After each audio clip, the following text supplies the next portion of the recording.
He is accused of killing conservative activist Charlie Kirk. What can we learn from the preliminary hearing about Tyler Robinson and the case against him? This is No Contest, the Kolsrud and King Report. I'm Claudia King. With me is Josh Kolsrud. Josh, how are you today? Oh, I'm great. I just got back from vacation. I, have, rested and, actually I'm pretty tired. I have been waking up at 4 o'clock in the morning. I had the worst jet lag in the world, so I'm not even going to pretend. But this case is so exciting that I wanted to get this done and come in here and get it and do this with you.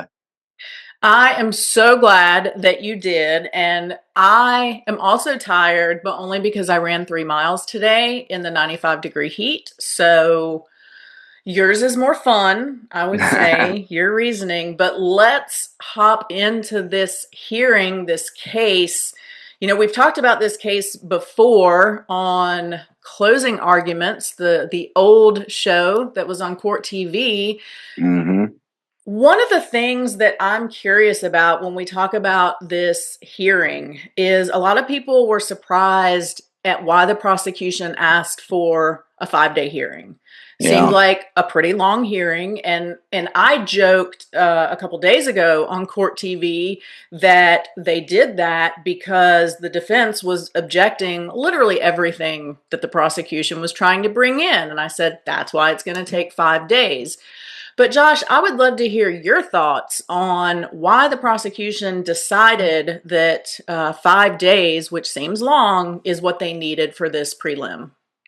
Yeah, I touched upon this a little bit on the Nancy Grace show yesterday. And, it's fascinating because, just for the viewers, when you charge a case, there's two different ways that you can get charges officially made. And that is either through the grand jury, which is a secret process where a prosecutor will go before a grand jury, present the evidence, and the grand jury will then have to decide whether or not the prosecutor has proven the case by a probable cause standard. And they would find what's called a true bill, which is the same thing as guilty. And then the case gets charged. And the advantage of doing that is that number one, it's secret. So the defense attorney's not there, nobody's there. And it's just the prosecutor and the grand jury. That's it. Uh, and then there's the other way, which is a preliminary hearing. And a preliminary hearing, it's not secret. In fact, it's public. And here, it's not only public, but it's being televised. And the reason why you don't want to do a preliminary hearing is that the defense attorney's there and gets to ask questions of your witnesses.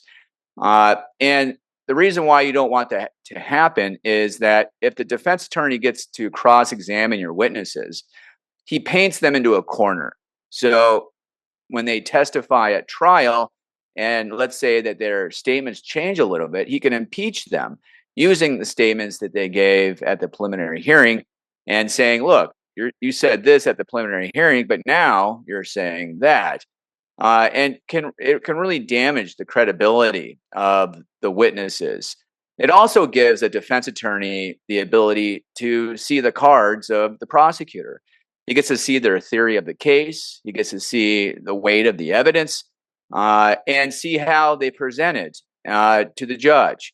So it's incredibly advantageous for the defense to do a preliminary hearing, but not advantageous for the government. So you have to ask yourself, why in such a high profile case would the prosecution team decide really to shoot themselves in the foot? Well, there's two reasons, actually maybe three. So the first reason is that, do you remember a few weeks ago when the judge in this case gave a gag order instructing both the defense attorney and the judge not to make any comments or do any interviews with the media? It was a very black and white order. There was no interpretation of it, no gray area. And knowing that, one of the prosecutors decided to go on his own to 3 different stations, including TMZ, and start bragging about how much evidence they have, and in clear, direct violation of the court order And the defense attorney on the case, Mr. Novak, he filed a motion in order to show cause, which is where the judge, in this case, evaluated what happened, and he held the prosecutor in contempt. And one of the things that the defense is asking for as a remedy is to take the death penalty off the table. And the judge hasn't ruled on this yet. And so it was certainly a self inflicted wound. And it's definitely an appealable issue because one of the issues is the defense wants to change the location of the trial. They want to change the venue. And the way that you do that is by showing that the jury in that area is tainted. They can't give a fair verdict because of whatever reasons that the defense gives. And here, if you have a prosecutor that's going on TV and trying the case in the media before they even get to court, that just makes the situation worse for their argument to keep it there. So one of the ways around that, obviously, is if you're saying that you have all this evidence, you better show it. Because if you don't, you're going to be even in more trouble. But that's not all. So you have that reason, but you also have all these conspiracy theories about how Charlie Kirk was killed. A popular theory is that his microphone exploded and that was the cause of his death. You have other people claiming that Egypt or Saudi Arabia or Israel were the real culprits behind this. And they have shown that, Egypt had private planes in the area days before and days after the homicide, the assassination, to show that they're involved. I mean, there's tons of these theories out there. And one of the ways that you can kind of break through this, if you're the government, is to show your cards, to show your evidence. Now, again, so why 5 days? Because preliminary hearings usually only take a day, maybe 2 max. But this is taking 5, which is very unusual. And again, I think that they're doing this, number one, because of the misstep that they had with violating the judge's gag order. But number two, they want to kind of dispel all of these conspiracy theories by showing how much evidence they really do have to say, look, Egypt wasn't involved, neither was Israel. The microphone, wasn't even in the realm of possibility. Here's the evidence, and we're going to show it to you. And, that's why they are having all their experts come in, and they're even addressing some of the conspiracy theories through their experts. For example, they had an expert on yesterday who testified that there were no burn marks, for example, on Charlie Kirk's body. And why would they ask that? Well, if the microphone he was using exploded, there would be burn marks on his body. So, that was kind of like a wink, wink, nod, nod to the world that they're addressing to that conspiracy theory. And so the government is being very clever here. Because at first I was thinking, this is dumb. Why would they do this? Why would they show their cards on such a high profile death penalty case? But the more I thought about it, it seemed very clear that this was a clever decision by the government. So, those are my thoughts regarding the preliminary hearing length and decisions about that. Sometimes I feel like I share a small part of your brain because you're so smart. But some of the stuff you just said is exactly what I have been saying as well, as far as, part of the reason was to publicly be able to share the evidence to dispel some of these conspiracy theories. And I also talked about how many witnesses they should have testify. And my reason for saying that was the more people you put on the stand during this preliminary hearing, the more people are now roped into exactly that testimony if and when we get to trial. And the defense has the opportunity to impeach them if they change their wording or statements even just a little bit. So Mhm. I feel like a mini attorney at this moment. Very proud of myself. And it, of course, is all because of you, Josh. You mentioned conspiracy theories, and there was a point, I believe yesterday, when one of the defense attorneys was cross examining one of the police officers, and she was asking whether or not he participated in a briefing, a pre-event briefing, and how many officers were on site. And, I think there were 6. And it seemed like she was trying to subtly make the point of, oh, well, such a big event and only 6 officers, and kind of feeding in to that conspiracy side of it. Is that really kind of the only place the defense has to go at this point? Like, what is their goal in this hearing? What can they do to mitigate any of this? So, in any death penalty case, the defense's goal is to get the death penalty off the table. Now, a lot of pundits have been saying, this case is a slam dunk. The evidence is overwhelming. There's no way that Robinson is not going to get the death penalty. And when I hear that kind of stuff, I'm thinking, well, hold on a second. Where have we heard this before? Because I definitely recall the same people saying that about Brian Koberger. Remember, he was the serial killer who murdered those 4 female college students up in Idaho. And also, don't forget Jodi Arias and other high-profile cases where everybody was saying that the death penalty is very clear and it's going to happen, but it didn't. And it didn't because of a lot of reasons, but mostly prosecutor missteps. So, in the Brian Koberger case, you had a huge prosecution misstep when they lied about how they got the DNA evidence. They didn't want to admit at the time that they did it through what's it called? Was it ancestry? DNA, the ancestry DNA technique. I forget the name for it, but they said that they got it organically and that they didn't use this technique. And because IgG, investigative genetic genealogy. That's what it's called. And because of that, they had to drop the death penalty. And in this case, I mean, they got so close to losing the death penalty, and they still might, when they violated the gag order. And if they do anything else like that throughout this process, they could lose the death penalty, and it would be very sad for the victims in this case, who certainly want justice on behalf of Charlie Kirk. And so does a large part of society. So, the number one thing the defense wants to do is get rid of the death penalty.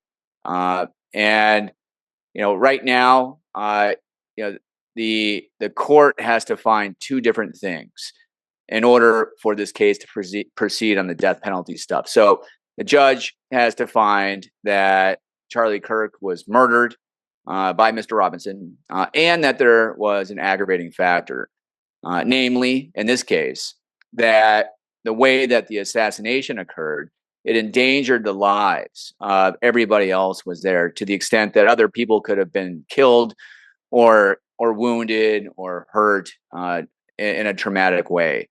So in Utah, that's an aggravating factor. It's a statutory factor that must be met in order for the death penalty to apply. So in other words, just because there's a homicide doesn't mean that a person can be put to death, that there has to be an aggravating factor. So right now, the defense is obviously they're going to try to show that the evidence isn't what it seems, but they're really going to have to attack that aggravating factor. And their goal right now is a life sentence without the possibility of parole, to get that death penalty off the table. Let me ask you about another potential aggravating factor that the prosecution is trying to talk about, and that is that Charlie Kirk was murdered because of his political views. So it was a political assassination. Now, the defense, I believe, is trying to say, well, wait a minute, you know, political views and his religious views in talking about LGBTQ and gender and things like that, those are two different things. Whereas the prosecution is saying, not really, like part of his political ideology was formed because of his religious beliefs. How do you think this one could play out?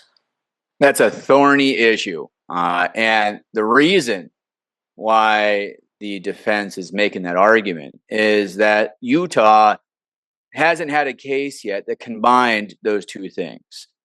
So there isn't precedent, there isn't a case or history that can answer that question. And if Mr. Robinson, Tyler Robinson, receives the death penalty on that basis, there's certainly going to be an appeal. And you never know what's going to happen on appeal.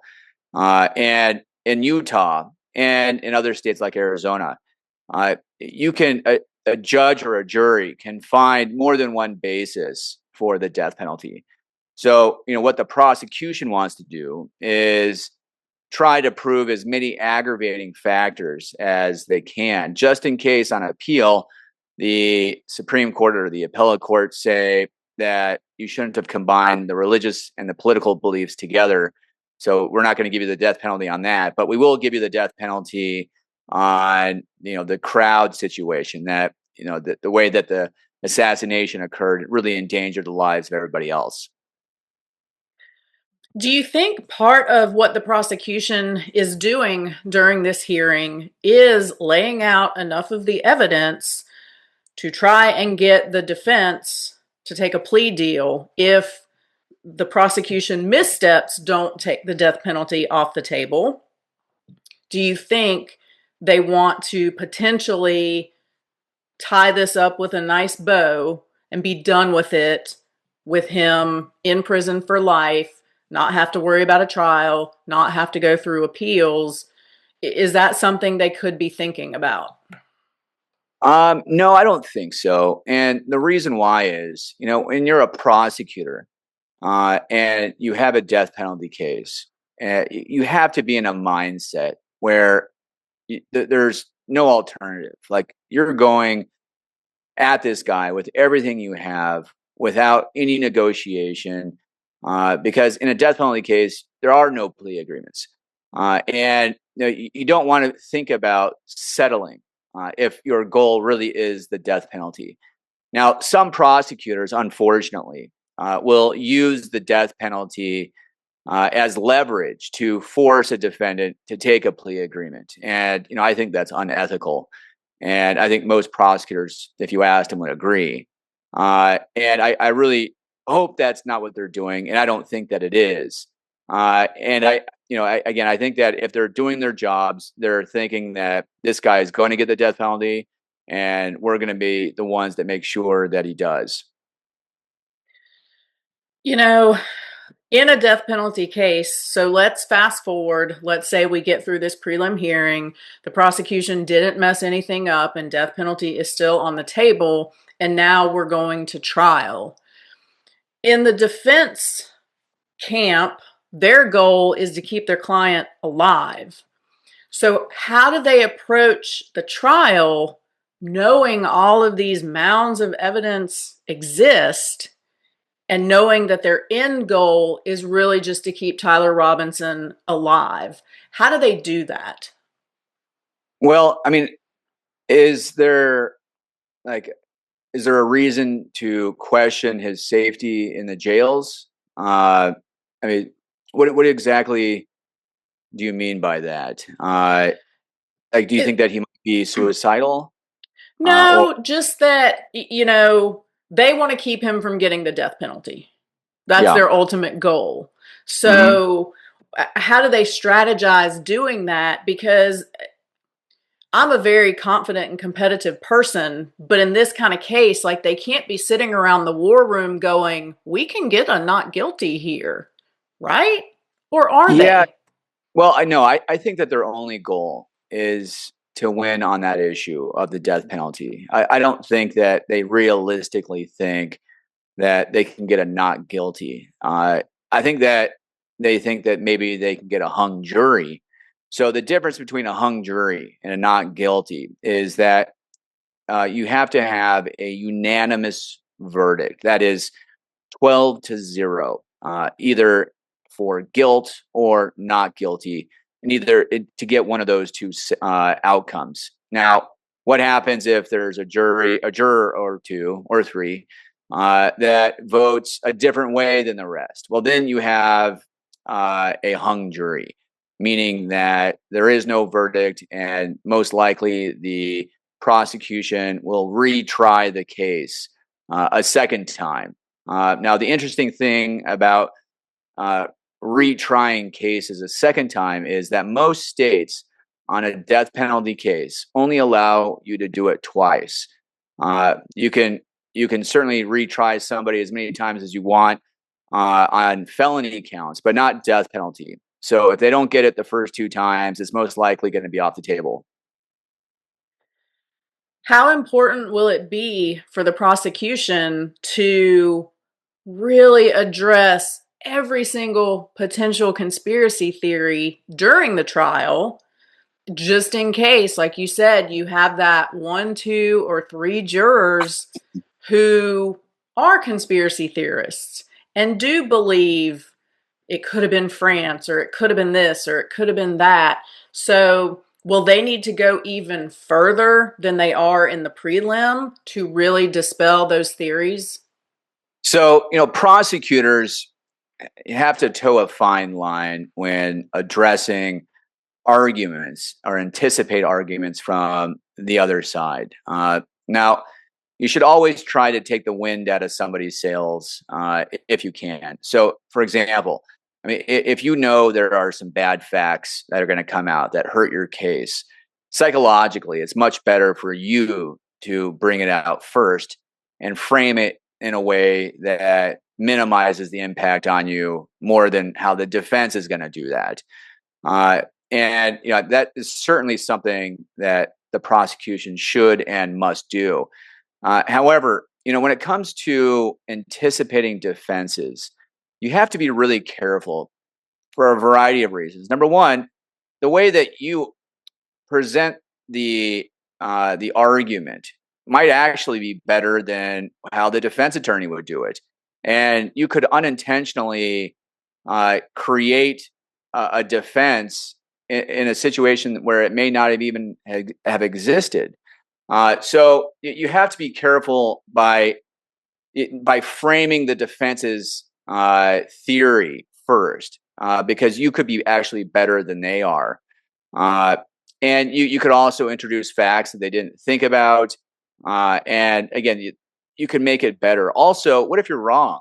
And what if you're wrong about the defense even attempting to do that? Well, number one, you'll lose a little bit of credibility because you'll have said to the jury that this was going to happen and then it didn't happen. But also, if it doesn't happen, you're creating extra headaches to have to deal with later, because in closing arguments, you're now going to have to argue against conspiracy theories that the defense wasn't even bringing up, but you did, like in your opening statement. And it takes away the spotlight from the issues that you want the jury to focus on. So when it comes to conspiracy theories, I would stay away from it until the defense brings them up, if they do, and then crush them in closing arguments. I want to talk a little bit about the investigation. So the police side of it, through what we've seen thus far. The video evidence that they poured through and connected who they believe to be Tyler Robinson and his movements from, I think, about 8:30 that morning to then leaving and returning by foot in a different outfit, but the same shoes and I think the same backpack. They put all that together. They found what they believe to be the murder weapon. They've tested it. His DNA is on it. Law enforcement did a pretty good job on this one. How much does that help the prosecution at this point that they really did a thorough and detailed investigation and really connected the dots from well before the crime and then all the way to well after, and showed who we believe to be Tyler Robinson who committed it? So, an excellent viewpoint here on the law enforcement, but I have to respectfully disagree with you. So, there's two ways or two things you have to think about. Number one is the security that was there, and you want to, if you're a prosecutor, you want to bifurcate this. You want to say that's completely separate than the investigation that happened after Charlie Kirk was assassinated, because the security that they had at the event was horrible. They didn't have drones, they didn't have the manpower, they didn't have the briefings with everybody that should have been there. It wasn't very well done. They anticipated only having like 1 or 2 thousand people, but there were a lot more people than that. And We didn't do have agree on all of these things so far. Keep going. they didn't have a contingency plan for the extra people. So the security there was not very good. Now, looking at the actual investigation, there were some glaring mistakes. The first is George Zinn. George Zinn was this rabble rouser who had been at other high profile events. Was he at Butler, the Butler shooting? Like he was at something else that was a really weird connection. It And might if have you all been. remember, so George Zinn was this older man who apparently had some child pornography on his phone. And after the assassination, he got up and started yelling that he was the one that did it. And it turned out that he was trying to create a diversion for the actual assassin. I mean, that's what he was saying during his interview. And he actually succeeded in doing that. And the question is, was it intentional or unintentional? Was he part of the Discord service that Robinson was a part of? Was he part of that group? Did he know or have advance warning that this was going to happen? We don't know the answers to those questions, and they're legitimate questions. So, the police have not been forthcoming with that information. Also, there was, a red herring, so to speak, with something the police didn't do, and that was near the ladder where Robinson went up, that staircase. They found a holster that was empty, and the case agent testified about this on Monday, and he didn't seize it. He didn't put it into an evidence bag. He didn't test it for fingerprints. We know nothing about this because it disappeared. He just forgot to do it. And that's sloppy work. Now, it doesn't mean that Charlie Kirk wasn't assassinated with a rifle cartridge, but a clever defense attorney is going to say, well, if they screwed up here, why can't you say they screwed up over here? It seems to be something they do pretty well here. So, it was an unforced error having, not seizing and putting into evidence that holster. They should have done that. Now, I know at the time, they were understaffed and they had a near riot on hand, and they have priorities. First public safety, making sure everybody's okay, and then you go collect evidence. So I understand why it didn't happen, but it doesn't look good. So I have been impressed with the other stages of the investigation, with the timeline. I love the timeline. Oftentimes that's the hardest thing to put together. And I thought that the investigators, including the FBI, have put together a fantastic timeline. I like the forensics as well. You have the DNA on the towel and on the trigger of the firearm and the screwdriver. So, I don't know if anybody has heard a lot about this, but there was a screwdriver that was located on the roof, and it was the only piece of evidence on the roof Mm-hmm. that had Mr. Robinson's DNA. So it places him on top of that roof. And that's huge. It's huge. Uh, Now, we'll get into this a little bit, I'm sure. And that, I'm a little leery about the confession. The conversation that he had with his lover. It seems so scripted to me, the way that it sounded, and it reminds me of. And I'm not the first one to say this, but Walter White on Breaking Bad.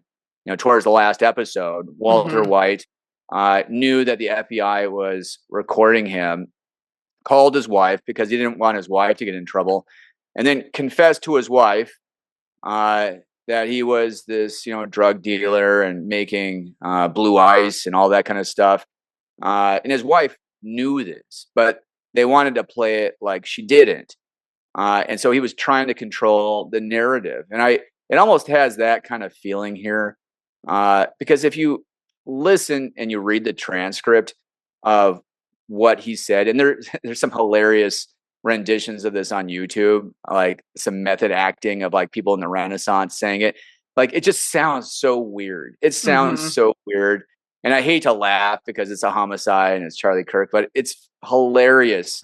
Some of the stuff on YouTube when you hear some of these people act out the way that this sounds. It's just nobody talks like this. But they are weird people, and maybe they do. Who knows?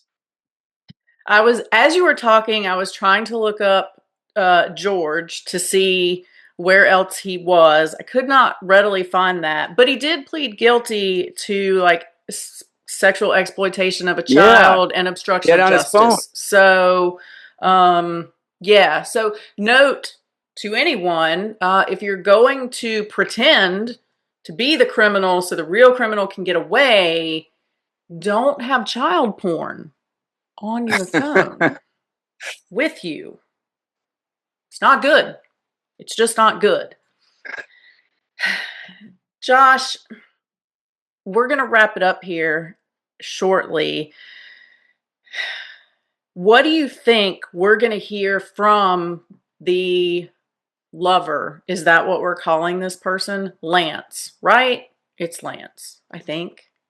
Well, yeah, I think that's the what they call the dead name. Oh, I thought that was. I'm so sorry.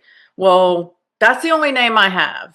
So, Lance Twigs or something, right? Is his yes. last name. You know, it's a wild card situation with him because uh, he could very easily be charged as an accomplice for a variety of things, especially if he really was aware of it and you could prove it by circumstantial evidence. Um, but the state has given him something called use immunity.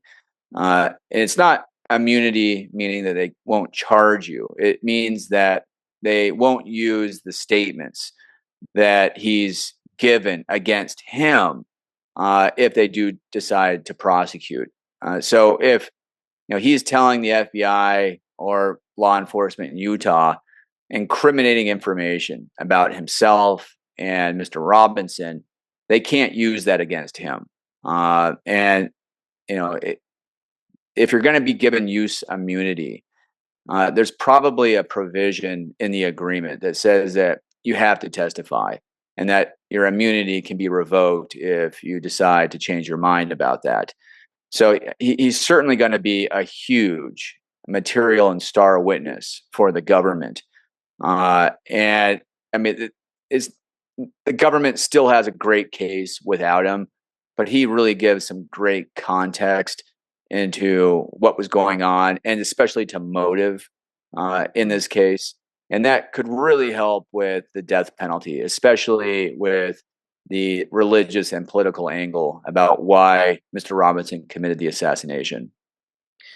I would love for you to clear up one thing for me quickly. So I know there was some argument between the prosecution and defense for this preliminary hearing only that either they wanted to use a pre-recorded statement from Yeah. Lance. Is that correct? So there were a couple things. Number one, they had a video as well. And so let me talk about both. So the video, the judge precluded because it was spliced up, and you know the prosecution should have known this. You don't give a spliced up video to a judge about the assassination itself. Like it showed, Charlie Kirk being shot in ways, and it was cut in ways that made it more egregious than even the regular recording. And we've all It seen was this. pretty egregious.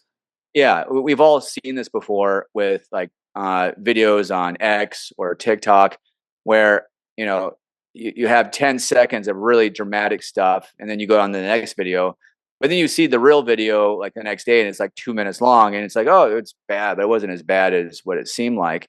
And so that's kind of what happened in the courtroom. And the prosecutors, this was another misstep. I mean, this just hurts their credibility when you do that. Like, you don't need to splice up a video when the regular video is already so horrendous and gory and traumatic. And I feel like the prosecution is being kind of reckless with the evidence in this case, and that could come back to bite them. Now, the recording that you're talking about regarding the lover, Mr. Twiggs, there was an issue with that because you think that if somebody gives a statement, that you should be able to cross-examine them if you're the defense. Or let's say the defense was going to submit a statement, you would expect the prosecutor to be asked questions, to challenge the credibility. But, in preliminary hearings, which are not trials, hearsay is permitted. And unless the hearsay is not reliable, like there's a real question about whether or not the person actually said those words, a judge is going to allow it in. So I wasn't surprised that the judge did allow, Mr. Twiggs' statements to come in without requiring him to be there, because the standards are just different. This isn't trial. There's no due process like there is at trial. So hearsay is allowed, reliable hearsay, and that's the reason why it was allowed in. And why would the prosecution want to do it that way? Why wouldn't they want to just bring him in? Yeah, well, they don't want the defense to have two bites at the apple. They don't want the defense to be able to cross-examine their witness and then be able to do it again at trial. It just, you don't want to subject your witnesses to that kind of scrutiny this early on.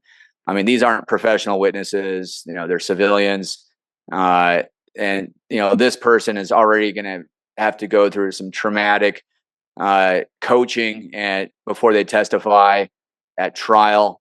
You just don't want to put your witness through that in any way whatsoever if you can avoid it. That makes perfect sense. Josh, final thoughts on Tyler Robinson and this prelim hearing that we're going through. The prelim hearing is just the starting point.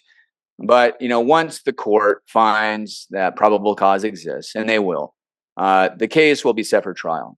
And then the questions will be whether or not, will it be permitted to be televised? And I think it might be. The court allowed cameras in the courtroom for this, and there's all indications that he will for the trial, which I think is a good thing, because I saw this with the Carmelo Anthony case, where they didn't allow cameras in the courtroom, and you had all these conspiracy theories about what happened after trial in certain groups, and it's because we couldn't agree on the facts. Like, I remember taking an Uber to the airport on vacation, and the taxi cab driver, asked me what I thought about the case, and I was like, gave him the facts, and I said, these are my thoughts, and he's like, what are you talking about? He didn't use a knife. He used a sharpening tool for cleats. And I was like, really? I've never heard that. And so if you don't even have the same facts, how can you have a rational discussion? Because if you can't watch it, you're just hearing people that are claiming that they're there, and they can misreport what's happening, which was what clearly happened with the guy who was driving the Uber, because there was a knife and it was bought at Walmart. I saw it. And so I think it's good, especially in a case like this, where you already have so many conspiracy theories that if it's not televised, it's just not going to make it legitimate enough for a lot of people. So I think that, and I hope that it will be televised. I would expect that it'll be set probably at the end of this year or early next year, at the earliest. And it's going to be a circus, a media circus. And hopefully the prosecution won't have any more missteps, and hopefully for the Kirk family, they'll get some justice out of this. Josh, I completely agree with everything you said, as usual. We normally Excellent. do. We like to duke it out every now and then, but I think you're completely right. And I also think that we're going to have a lot more to talk about with this case for a while. So we will definitely be back on this one at some point in the near future. Well, Josh, I appreciate your time today. I'm glad we got to talk through this, and I love some of the insight that you gave, even though you knocked my law enforcement a little bit. Last week, it was your guys that messed everything up. This week, it's kind of like a 50-50. We got some law Hmm. enforcement missteps, we got some prosecution missteps, but I think everything's going to come out just fine. We will see. So we're going to go on that note. Josh, it's been a pleasure. Absolutely love hanging out with you. For Josh Kolsrud, I'm Claudia King. This is No Contest, the Kolsrud and King Report. We will see you next time.